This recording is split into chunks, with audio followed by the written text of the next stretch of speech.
ఆంధ్రప్రదేశ్లో సంచలనం రేపిన రెండేళ్ల బాలిక అదృశ్యం ఘటనలో మరో కీలక పరిణామం చోటు చేసుకుంది. 19 రోజులుగా జ్ఞానేశ్వరి ఆచూకీ కోసం ప్రయత్నాలు జరుగుతుండగా ఆ ఇంటికి మరో జ్యోతిష్యుడు రావడం ఆసక్తికరంగా మారింది. జ్ఞానేశ్వరి తల్లిదండ్రులను కలిసిన జ్యోతిష్యుడు పాప క్షేమంగా ఉందని భరోసా ఇచ్చారు.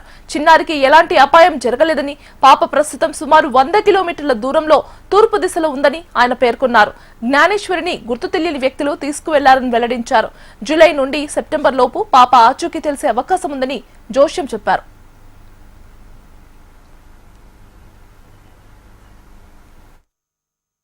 మీడియా కానీ అందరికీ ఏ విషయంలో సరే అంత పోలీస్ డిపార్ట్మెంట్ వ్యవస్థ కూడా 15 రోజులు ఎంతమంది తిరిగారు వాళ్ళందరూ కూడా ధన్యవాదాలు తెలియజేస్తూ రాష్ట్ర ప్రభుత్వంలో చంద్రబాబు నాయుడు గారు, వంగలపూడి అనిత గారు కూడా ఎన్నో సేవలు చేశారు. కాబట్టి ఈ సేవల్లో నా మాటల్లో పూర్తి స్థాయిలో జరగాలని మహాదేవుని సౌరాష్ట్ర సోమనాథం శ్రీశైలవాస శ్రీమల్లికార్జున వర్జున మహంకాళేశ్వరం ఓంకారం పరినాథం డాకిం భీమశంకరం సేతుబంధు వారణాసి విశ్వేశ్వరం త్రయంబకం అమర్నాథ్ కేదార్ బదరి ద్వాదశ జ్యోతిర్లింగ దర్శన భాగ్యం ఈశ్వర దర్శనం పార్వతీదేవి కర్ణాకటాక్షం జ్ఞానేశ్వరి ఆరుద్ర నక్షత్ర జాతకస్య ఈశ్వర దర్శనం ఎక్కడున్నా సరే అపమృత్యు నివారణ అయిపోయి ఆ పాప ప్రత్యేకంగా వీరికి ప్రత్యేకంగా అమ్మాయి ఒకరి ద్వారా వచ్చిందనే నిర్ధారణ పూర్తి శాసనం తెలుస్తుంది. ఇది శాసనంలో నాకు పూర్తిగా తెలిసిన విషయం.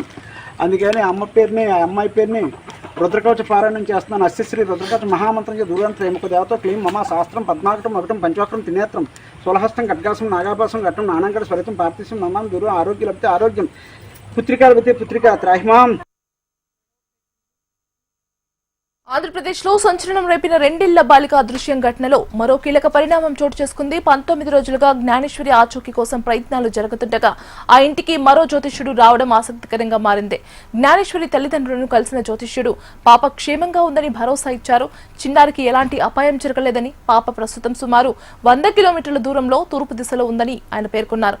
ఇక ఇదే అంశానికి సంబంధించి మరింత సమాచారం అందించడానికి మా కరెస్పాండెంట్ దుర్గారావు ఫోన్లో సిద్ధంగా ఉన్నారు. దుర్గారావు, రాష్ట్ర వ్యాప్తంగా సంచలనం మారిన జ్ఞానేశ్వరికి సంబంధించి 19 రోజులు గడుస్తున్న ఇటువంటి ఆచూకీ లభ్య కావడంతో జ్ఞానేశ్వరి పరిసర ప్రాంతాల్లో మొన్నటి వరకు యూట్యూబర్లు సందడి చేస్తూ ఇప్పుడు జ్యోతిష్యులు కూడా సందడి చేస్తున్నారు. దాంతోపాటు ఒక్కో జ్యోతిష్యుడు ఒక్కో రీతిలో సమాధానం చెప్తున్నారు. మరోవైపు పోలీసులు కావచ్చు, ఇటు ఎన్డీఆర్ఎఫ్ సిబ్బంది ఎన్ని ప్రయత్నాలు చేసినప్పటికీ కూడా జ్ఞానేశ్వరి జాడ చెప్పకపోవడంతో కనీసం జ్యోతిష్యుల ద్వారా ఏమైనా తెలుస్తుందని చెల్లి చివరిగా కూడా ప్రయత్నిస్తుంటే దాని తోడు జ్యోతిష్యులు కూడా మరో 2-3 నెలల్లో జ్ఞానేశ్వరి కనబడుతుంది, ఈ చుట్టుపక్కల పరిసర ప్రాంతాల్లో ఉన్నది, ఎవరో తీసుకుని వెళ్ళిపోయారని కూడా చెప్పి జోష్యం చెప్తున్నారని మనకు స్పష్టంగా తెలుస్తుంది. ఇప్పటికే ఈ కేసుకు సంబంధించి ఇప్పటికే కోర్టు కూడా ప్రభుత్వాన్ని నివేదిక అడిగింది. అసలు జ్ఞానేశ్వరి ఏమైంది, జ్ఞానేశ్వరికి సంబంధించి మీరు 19 రోజుల నుంచి మీరు ఎటువంటి చర్యలు తీసుకున్నారు, కేసును ఏ విధంగా ఇన్వెస్టిగేషన్ చేశారు, ఎటువంటి దర్యాప్తు చేశారు, దానితో పాటు ఎక్కడెక్కడ సర్చ్ ఆపరేషన్ చేస్తారో, అసలు జ్ఞానేశ్వరి ఎక్కడుంది, ఏమైనా అడవిలో జంతువుల బారిన పడిందా, లేక ఎవరన్నా తీసుకెళ్లిపోయారన్న అంశంపై అయితే కోర్టు కూడా నివేదిక అడిగింది. దాంతో పాటు మొదటి నుంచి HMTV అయితే జ్ఞానేశ్వరి అడవిలో జంతువులకు బారిన పడలేదు, ఎవరొకరు దుస్తరిగా ఎత్తుకుపోయి ఉంటారన్న అంశంపై అయితే చెప్పిన కోణం అదే కోణం నిజమైంది. ఇప్పుడు పోలీసులు కూడా పూర్తి స్థాయిలో అదే దర్యాప్తు చేస్తున్నారు. ఎందుకంటే ఇక్కడ చుట్టుపక్కల ప్రాంతాల్లో సంచార జాతి వాళ్ళు సంచరిస్తూ ఉంటారు. దాంతో పాటు ఇక్కడ జీడిపిక్కల ఏరుకోవడానికి వివిధ ప్రాంతాల నుంచి వస్తుంటారు.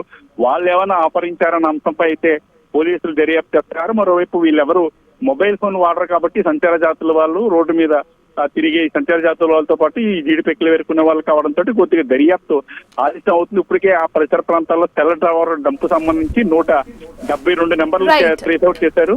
ఆ 4 రోజులు సంబంధించి దానికి సంబంధించి కూడా అయితే వెతుకులాట ప్రారంభించారు. Right, thank you for the updates.